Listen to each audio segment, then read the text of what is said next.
Oh my goodness. Yeah. This is gonna be a great episode. But Soften up the mess, drop it in the water, let the daughter find her image with the rest. She'll be learning how to breathe, spinning through identity, reveal another pretty little scheme. Save her mind, hold her hand.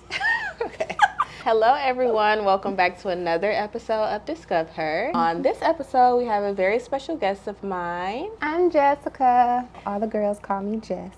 Yes, this is Jess, and she is the founder of Blueprints. And if you guys watched the episode with Lauren and I, you heard us talking about and raving about our friend and what a good boss and leader she is. Oh, you guys are so sweet for that too. Literally, I made my fiance I was washing dishes, listening to the episode. I was not expecting it. And he comes and I was like, look, darling, they're so sweet. Aww. They're talking about me. I was not expecting that. So thank you. What's crazy is the camera had cut out. It died. There was another 20 minutes of us talking about Blueprint, the leader you are, and Really? Yes. And then a little bit of other stuff, but yes, that was a big part of it. You don't know how much that did for me in that moment. Really? So seriously, thank you guys for giving me my flowers. They were so sweet. Thanks, Lauren. Thank you, Lauren. Love you, Lauren. Tell us why you started Blueprint and how that went from your perspective. For those who don't know me, I started working in social media, I want to say about 5 years ago, around 2019. And I started working for this beauty company, Black owned from Detroit, that we all know and love, called The Lip Bar. When I started at The Lip Bar, I wasn't necessarily applying to work in social. The cards just fell that way. And during my interview, I remember the manager at the time, the very last question she asked me was how well do you know social media? And the honest answer was, I didn't know nothing. I had probably 400 to 500 followers. I knew nothing. I ended up just falling in love with it, honestly. And from there, I just began to work with other brands and skimming because there was kind of a lot that happened, but essentially I started working with a lot of other brands and stuff. And God called me to do it. Or in so many ways, he called me to do it, and I started it in 2021. So in the midst of the pandemic, which is crazy to start a business where at a time where so many other businesses were closing. That is so true. Yeah, that's definitely a strong testimony to, Blueprint. It was completely God-led. Everything about it has been God-led. This is now going into our 3rd year of business. But yeah, I was this is so crazy. How do you start a business when everything else, when you look around, everything is closing? So how was the first year of having a social media agency? Because you started it and then you had a full team by Yeah, right. the end of that first year. And the clients. Yes, and I have to laugh because my first year of business had nothing to do with me. It had everything to do with God. The way that I even put the team together was not in my own doing. I was really learning as I was going, but it was really God kind of interceding in me, telling me what to do. And that first year is such an amazing year to reflect on because within my first year of business, I hit 6 figures. And again, thinking this is during a pandemic, you know what I'm saying? Yeah. How do you do something like that? And I remember my fiance just telling me this is not normal. But I'm used to working for these larger brands that's making 6 and 7 figures and 8 figures, you know what I'm saying? So in my mind, I'm not realizing the magnitude of what I was doing, but completely led. But honestly, it let me know what I was capable of, which I didn't know. So my business gave me that. Yeah. I do want to get into the shift that you made, with your personal page, and you can talk more about that. But what do you feel like is 3 things you've learned from being a business owner and owning an agency in Detroit? First thing that I learned is that I don't have to hide. That I don't have to hide behind somebody else's success for me to see my worth. I think this is kind of a part 2 to what I just said, but I don't have to give people power, right? Like people aren't where I get my strength or like my knowledge from, that I get that from God. I learned how to truly rely on God even when the world tells me like something else. And honestly, it made me realize how much of a boss, how like creative I am. Like if you would have known me before I had Blueprint, it's funny enough, I literally remember having conversations saying like, oh, I'll never be an entrepreneur. Like never. I also never thought that I was somebody that was creative either. Really? Yeah. Yeah. Yeah, that sounds so funny. But yeah, no, I always thought like my goal through college was go to college, get a really good internship, and then like get a job from that internship and just be set. You know what I'm saying? Yeah. And I look back at my background because I went to art school, I studied art for a while. I still didn't think I was creative. It's crazy to like say this out loud now, but it's like I was saying things that just planted seeds of imposter syndrome, right? Like that make me hear myself say like, oh, I wasn't creative. Oh, I'll never be this. I'll never be that. It's like I was limiting myself without even realizing it. That I have a business, it has forced me to step into like the fullness of who I am. And I'm still learning her. But now I'm trying to embrace all that I'm supposed to be instead of just like hiding in the what I'm afraid of becoming. Yeah. So that will be like number 2.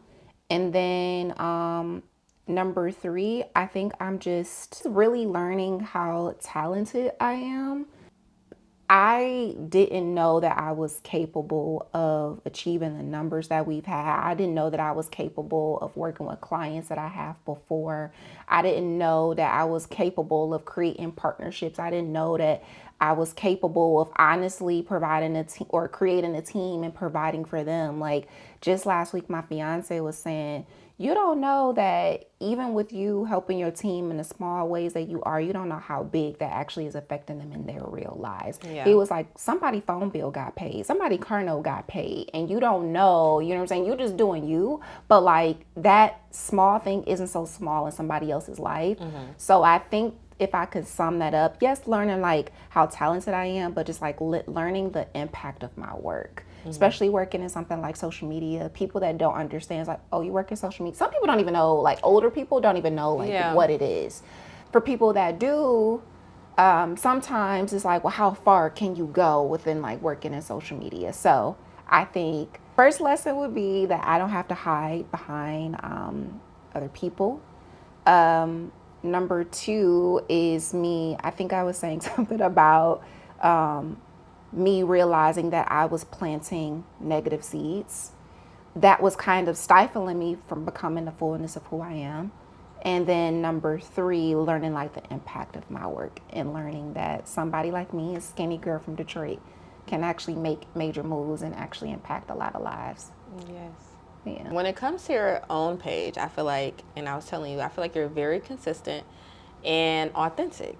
But I did notice, was that earlier this year you made a switch from, you know, what your personal page was before and your personal brand to now being more like sharing more of like you being God-centered and family and things like that, which not to say you weren't, because you've always been God-centered, but putting that at the forefront. So what made you kind of make that change?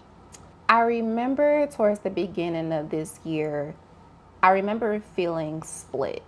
I remember feeling being one way outside of social media. So like in my real life, I'm listening to Christian music, I'm fasting, I'm doing Lent, I'm trying to remove some things from my life, I'm trying to read and grow a stronger connection with God, but it wasn't translated online. Like online, I'm turning. Now, I don't think that my page was ever like me going crazy turning up. It wasn't anything crazy. But I just felt like it was a false representation of like who I was. I believe that if you're a true child of God, that God wants to shine through everything that we do. I also remember being that person. I was like, I don't want to be too churchy. You know what I'm saying? Like, I don't want to intimidate people by my faith. But I had to just think back to scripture and just remember that like the Lord wants to use me and that his light needs to shine through me. So if I'm not being who I am truly online, then like I'm not doing right by him in a way that I'm causing a shadow on his light that he wants to get out. And I Yeah. don't want to be fake. Simply put. Yeah, I don't Love want to that. be fake. Yeah. Okay. And for the people that follow Jess, asking you about a post that you made, and we'll get back into the business stuff right after this intermission. But you made a post about, getting an apartment for a year and then giving it up because God told you to. What made you get that apartment? Like, what was that journey like? What was behind that? I feel like, y'all, that could be a whole episode by itself, but I'm going to try to like shorten it. A little bit about me. I'm an only child. My parents, they were together. The furthest they got was being engaged, but they actually didn't get married. My parents separated when I was in the 5th grade, and then they tried again in high school, but it just didn't end up working. Because of that, that was like my last time having like a home with a family, was like when my parents were together. So you're talking about from 6th grade to like me going to college, was my living arrangement was just never stable. My mom and I lived with family members, maybe lived with someone else, essentially, because I want to be protective of her business too. Of course.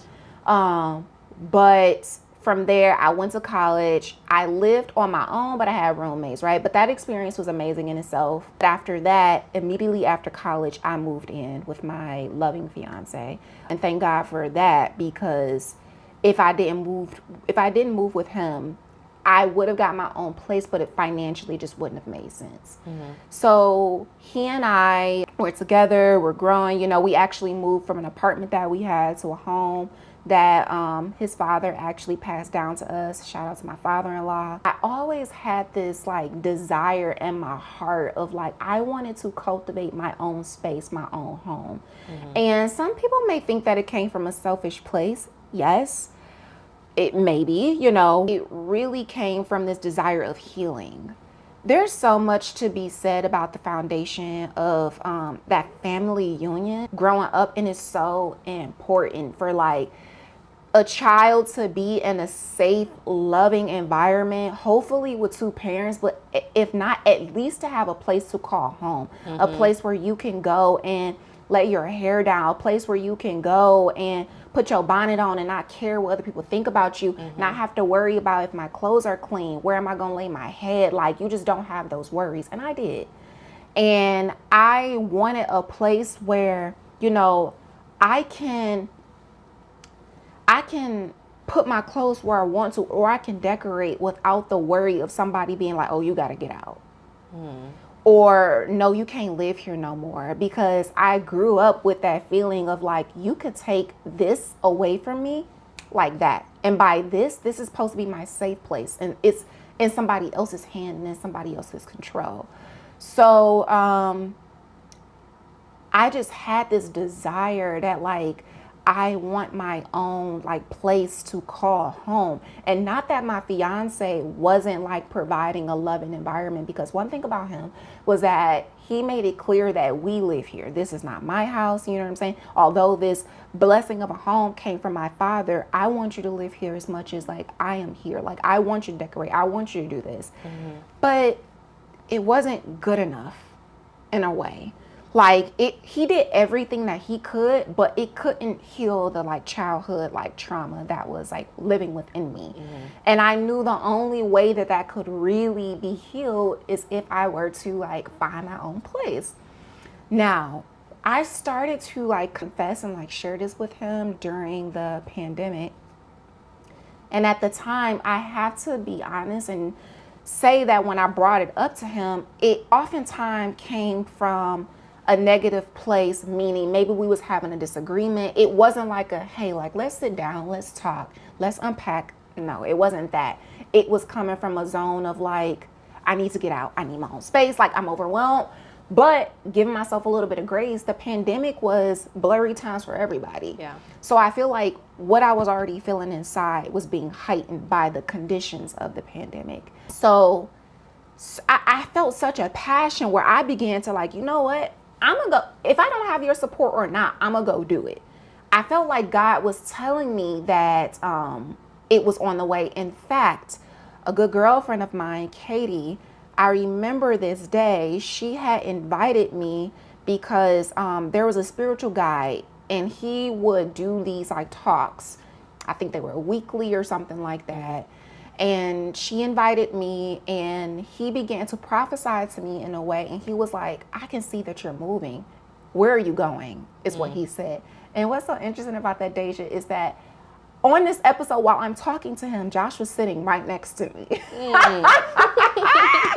was sitting right next to me, and Josh kind of like looking at me like, what? You know what I'm saying? Like, what? Like, what's he talking about? But like, that moment, I kind of like saw it as confirmation that like I will be moving. Yeah. Did I handle it the best way?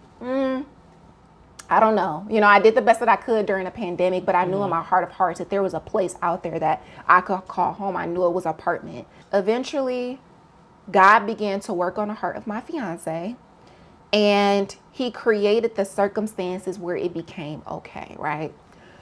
I remember this day like it was yesterday. My fiance was supposed to come with me, but it becomes the day where we go do the apartment tour. Rewind a little bit before then. I saw this apartment on like, I don't know if it was Zillow, wherever I saw it. You mentioned Lauren, which is funny because I saw this apartment and I was talking to her about it. I was like, but you know, it's not in my price range. Like, I don't think I should do it, like whatever. She's like, no, like this place is beautiful. Like you should go try it out. She's like, it's just a few $100 more. Like, you know how we as girls do. We just be out here enabling girl stuff. math. Literally, it's okay. Literally girl math, right? So, and you know, she's my best friend. So it's like, her opinion I really do take to heart. So I'm like, okay, if you think that I should do it, then like I will. What would it hurt? If it's out my price range and it doesn't work, then it doesn't, but at least I try it. So okay, fast forward now. It comes today. Josh was supposed to come with me, but he ends up needed to teach a class or he needed to do something, so he couldn't go. I had to go by myself. And I literally remember as I was driving to get to the apartment, something about my spirit, like something about me was just like, it's okay. It felt like, you know, like when you had like your first day of school and like your mama was with you and like she was holding your hand. So it's like, it's okay. Like this don't seem as scary as if I was doing this by myself. I didn't feel by myself. So even though I was like technically alone, I did not feel by myself at all. I get there. I end up calling like Josh on FaceTime so he could virtually do the tour with me. And the guy who was showing me the apartment, he showed me a total of 3. The first 2, he was like, I just want to give you like a feel of like what the apartment is. But he's like, I got a feeling you're really gonna like the 3rd apartment. And I'm like, okay. He's like, it's the best apartment that's in here. He's like, it's a corner unit like you want. And it's like the largest of like the 1-bedroom apartments that we have. So he's like, essentially, I'm saving the best for last. God is so amazing because you may know this, but he confirmed multiple times for me in that day. People want to ask me, you know, like, how do you know God's real? How do you know God is talking to you? God is everywhere and he has a way of talking to you in ways that you only understand, right? So that day, I had to go by myself. Josh had to, he put the circumstances so I went by myself. Okay, we get to the apartment and I think you know this, but the unit of the apartment was 313. And I'm like, 313 is home. It's Detroit. So I was like, okay, God, like, all right. So I'm immediately like drawn because of that. I have Josh on FaceTime. The guy opens the door and I can't even like see above the phone because I got it like this on FaceTime showing Josh. When he opened it, me and Josh like immediately had this reaction. I was like, like I remember my voice saying like, and Josh was like, whoa, like immediately. And I remember this light was coming in on the apartment. Now, mind you, it's a corner unit. And so the light was just like beautiful, like the way it was flashing. And I walked in and I just had this instinctual, like, this is it. And when we got off the phone, Josh was like, yeah, that's it. And that was such a confirmation because remember, it took him a minute to even get to this point of like, it's okay. Cause y'all, we still have the house, right? So for him, it's like we got a house and we got an apartment, you know what I'm saying? Financially, that doesn't even make sense. But he's like, if that's what you need to heal, then like, okay. Yes, we get the apartment, we say yes. Everything is going great in our lives. At this point, I actually took the leap and now I'm working full-time in my business. And then at the end of the year, we get engaged. So like all this amazing stuff is happening. But then, so we get engaged in December. And then around January, February, you know, apartments kind of months ahead of time, they're like, do you plan to stay? Do you plan to go? Right. Like, let us know. And we had to make that decision together. And I was just like, financially, it would make sense for me to give this apartment up. Like, we trying to exhaust all the options, right? All the options. And then I'm like, I felt like God was like, it's time. Like, let it go. Because it's gonna cause too much like stress trying to hold on to it. Because God was like, this apartment is a small example of the home that I'm going to build with you later on in life for you and your family. This was just for you, this apartment, but the home that I'm going to give you in the future is going to be for like your entire family. So trust me and like let it go. And I promise you, once I like realized that, I was like, darling, I call my fiance darling. I'm like, darling, we can let it go. And he's like, are you sure? Because he was even like, well, maybe we can just buy it, right? We have a condo, we buy it and we rent it. Maybe we do Airbnb. He's literally trying to like keep it. And I'm like, it's okay. It's okay. So much to the point where like, I feel like I even stopped going to the apartment as much and I was spending a lot more time at home. But once God had told me like, it's okay, let it go, then I was like, if you did it before, you'll do it again. Yeah. I was like, what's going on? Yeah, and like, thank you for allowing me to share that. I know I was like talking for a minute, but I don't feel like I've ever had the platform like this to even share that testimony. But that was like years in the making. We're talking about like years and years of trauma, years and years of not feeling like I had a stable place to lay my head to. He gives me my dream apartment in Midtown, downtown Detroit area. It was a beautiful apartment, y'all. Yeah, it was. Thank you for that. And me giving it up within like mentally giving it up honestly in less than a year. Yeah. Wow. Love that story. And honestly, I didn't know any of that about you. So I am happy that you shared that too because, I mean, you never really can guess like anything, you know, people go through really. But just being able to share that and like you said on the platform because I'm sure it will help other people too. What you said about like cultivating a home and like, well, first, did you guys live there together? Or was it like you there or? We primarily lived in my father-in-law home that he passed. And then when it came to the apartment, that's so funny. Like you think that I would be like in an apartment, like, okay, I need me time. I need to be by myself. Like, no, like that was our home away from home. So I don't think I ever went completely by myself. So we were still together during that time. I was thinking about it's like sometimes things can be so different. Other people may be looking in on the story like, you know, why would you need to, like you were saying, why would you need to go get a new apartment if you already have this home? Like that just doesn't make sense. But what I'm realizing, especially like when we're talking about God and what God is feeling like pushing you to do and make possible, it's like you can't really lean on what society says is the normal to do. Right. And then you have to step out and trust God on what he's saying you need to do. Yeah. Because most people be like, well, it's no point in me doing it. Maybe I don't need to.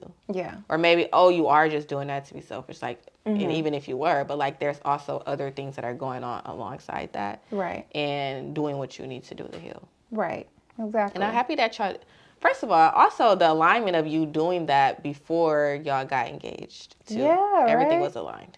So aligned. Like I feel as though although I wanted that apartment since I was a little girl, little do I realize like I wanted that space and I didn't get that until I was well into my 20s, but it happened at like the exact time. Yeah. And I know that it was from God because I don't even miss the apartment.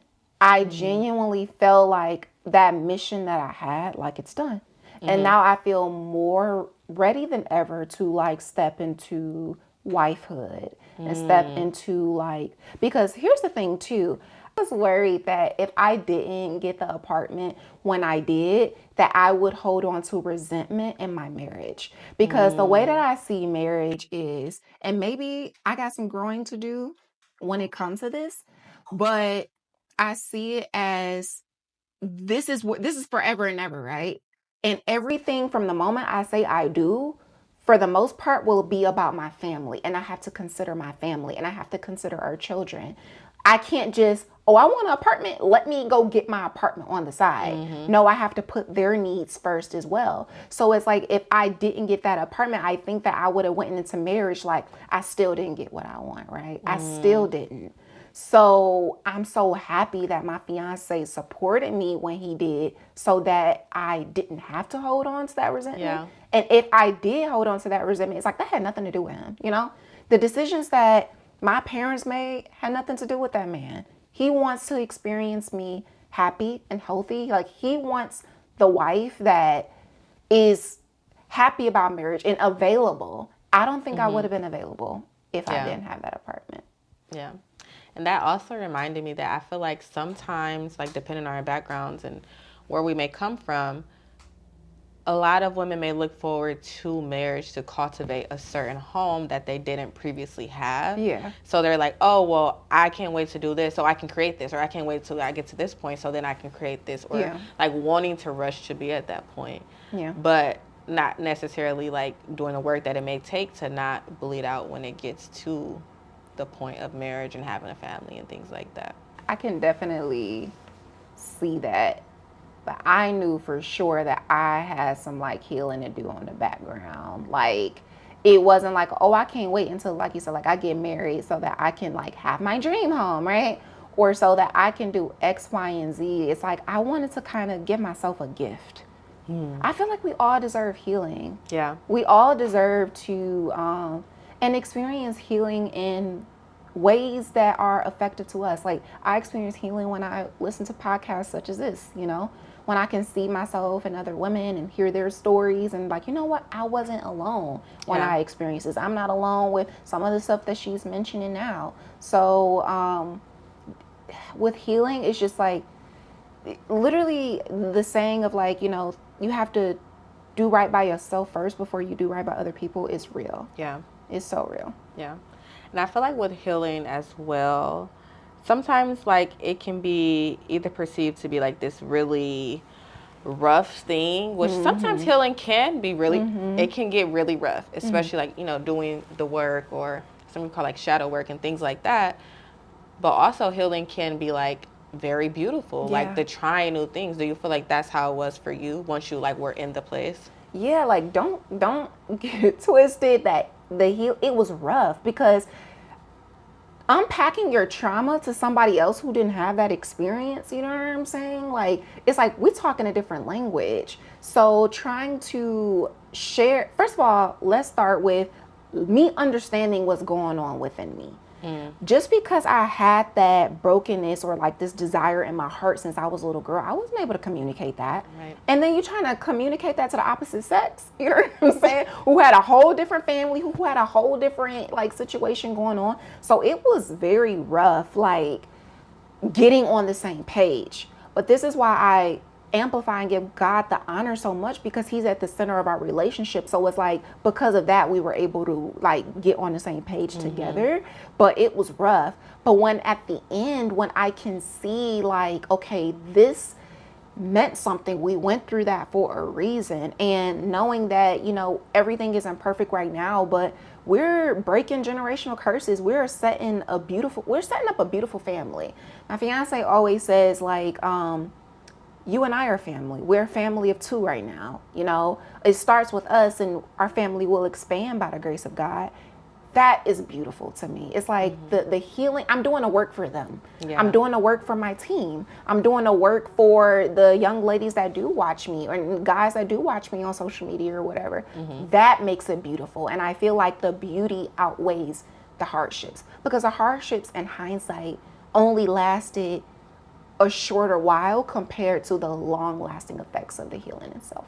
Yeah, it was really good. And also one last thing to mention is when you said like God has to work on his heart too. Yeah. Because sometimes, And I was listening to a podcast about this with Tim Ross, but he was saying like how he got a word from God and his wife didn't get that word. So she was like, what do you mean? Like it was about him not being a pastor anymore. And he was a pastor for years. And she's like, what do you mean? And he's like, well, this is what God told me. And she's like, well, God didn't tell me that. Yeah. You know, or something like that. And he had to wait for God to speak to her or give her, you know, a word or put that on her heart or whatever the case may have been.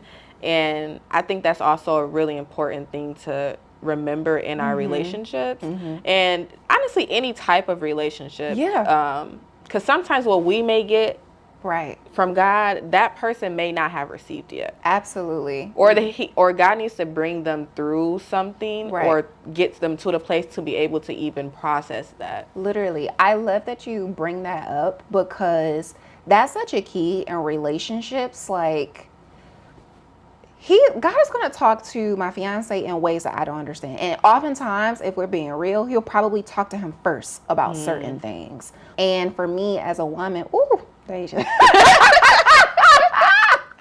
Oh my goodness. Yeah. This is going to be a great episode. But me being woman, wife, I trust my fiance, who will be my husband, as the head of our household. When you look at lineage, it's God, him, me, then our children, right? So that means that oftentimes he will give my fiance, who will be my husband, direction that I have to be willing to follow because he will give it to him in a way that's clear that maybe I don't see. With fiance, he gets visions. I don't necessarily get visions like that. Like I have dreams every now and then. Y'all pray on me because I need to work on interpreting those dreams. But he's a true visionary. So me being willing to like trust that he got the vision, but also being willing to like follow that vision as well. And him, the same to me. You know what I'm saying? Like I'm not just out here like, like I'm gonna do everything he said and it's all about him.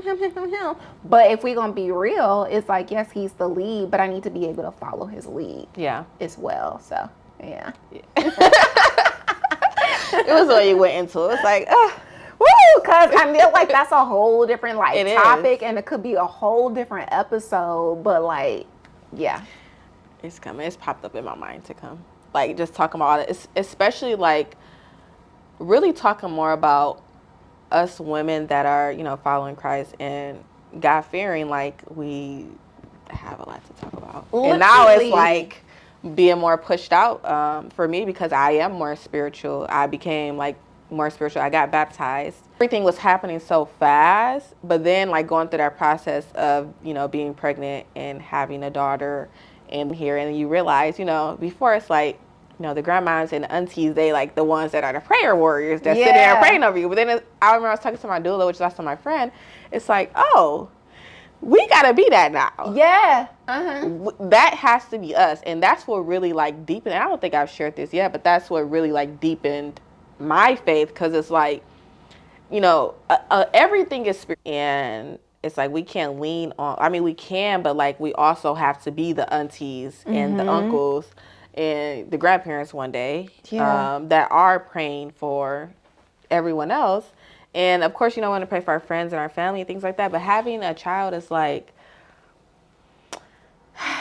it's like, oh, I have to be on my Zoom. That's really what it's like, because it's like with everything being spiritual and you knowing things are spiritual, and even with that, it's like God has heightened certain things in me.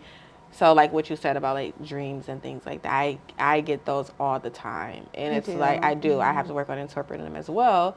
But like just all of those things being heightened, and now it's like having to do the praying, having to, you know, step up my own game, which, you know, we both do as her parents, but like it's just a whole nother ballpark. Yeah, like first of all, congratulations on like being baptized and stuff like that, and just like being born again. Like that's so amazing. As you were talking, it reminded me, you know, you talk about the apartment. I moved into my apartment on July 1st. I was baptized July 3rd. Of that same year. Like, and things just move so fast. So when you said things moving fast, it's like God is like, finally, girl. I've been waiting for you. We got stuff to do. Like, let's get to the brass tacks now that you know, so. No, and what I said this in my last episode. I'm like, sometimes God is waiting on us to move for Him to move, because it's like, oh my God, I can literally remember like being here, like the beginning of this year, like so overwhelmed and feeling like just weighed down and almost crippled to the point of like I can't move because I don't know what to do with this podcast. I don't know what to do with work, and that's another story. But like all of the different things, and it's like I don't know what to do. I'm just not going to do anything. God's not giving me all of it right now. But then after like taking like, okay, I'm going to dip my toe out, take my small steps. And then God, it's like, oh, all of this is here. And then it's like you open, like, I feel like I'm creeping in the door, open the door a little bit. Yeah. And then it's like, oh, things are waiting on you. Like the guests are waiting on you. The opportunities have been waiting on me to just take a step, which was the last episode. That's so beautiful to say, and I did catch that episode. It's doing well. It is. But I feel like that is such a point, like God literally, I was listening to something the other day, I believe it was like an audio book, and it was just basically saying that God is a guide. He's not like a dictator. He's not telling us to do or not do, but he's trying to guide us to our destiny. We want to experience his gift of heaven here on earth, and it's like he wants to like give that to us, but you gotta like do what you need to do. They say that faith without works is dead. So it's like you gotta move, you take just a step forward, and he's going to just like shower you and shout, with all that you honestly didn't even see coming. So see, that was good. That was a lot, but that was like a good lot. So before you go and we wrap things up, I'm doing new discoveries, so new things that we're learning about. So what is some advice you want to give the girls about like business or life, like whatever it is? Good question. I feel like I will tell girlies, no matter if you're an entrepreneur, if you are a corporate baddie, if you are a spiritual goddess, whatever you are, lean into your insecurities, because those are the same thing. Like God is creating a testimony with you. You know what I'm saying? I mentioned earlier in this episode that nobody put me in a box. I put myself in a box. I remember listening to Lauren's episode, and some of the advice she said was don't let nobody put you in a box. And it's like, I feel that. But sometimes we can self-sabotage and do that to ourselves because we're afraid of like, honestly, being successful. We're afraid of like stepping outside of comfort zones and like of who we're used to. It's like you're used to this version of yourself, but it's like in order for you to get to that big old dream version of yourself that you want to be, it's like you got to do the uncomfortable work now and face those insecurities. And honestly, the things that you're insecure about is like there's so much beauty in that. And the confidence is going to come by stepping into that. Lean into it. Like I remember my pastor was saying, when you're experiencing pain, when you're experiencing like trials, that's the time to like lean into God more. That's the time to like really like, this is uncomfortable, but it's for a reason. Why is this going on right now? You know what I'm saying? It's okay to ask why, but it's like, what am I supposed to learn from this situation? What do you want me to do with this instead of why is this happening to me? It's all about perspective, or thinking like I can't do this or I shouldn't be doing this. It's like, let's not have thoughts lead into, you know what I'm saying, to stifle us and like cripple us. Like lean into what feels uncomfortable, because that story like felt uncomfortable before is like a beautiful story that you can tell later to inspire somebody else. You can make some money off of it, to be honest, too. Right. Yeah. You and Lauren are very aligned. The way those two just connected. Hey, Lauren. So if you guys don't already follow Jessica at Jessica the Pro, and follow Blueprint at SX Blueprint, BLEUBRNT. And are you accepting clients, if anything? Yes. Yeah, we are. It just depends on like the service, because we are reaching capacity, which is a great thing. But we're always taking new clients. It just depends on the level of the project. So. Yes. So if you're a business, or if you know a business that could benefit from Blueprint services, reach out to us. And we also do events coverage. Yes. And we also have events happening throughout the summer, Yeah. throughout the rest of the spring and summer, for social media workshops and things like that. And yeah, so Yes, sure do. until next time, thank you. Thanks, Jess. Thank you for having me.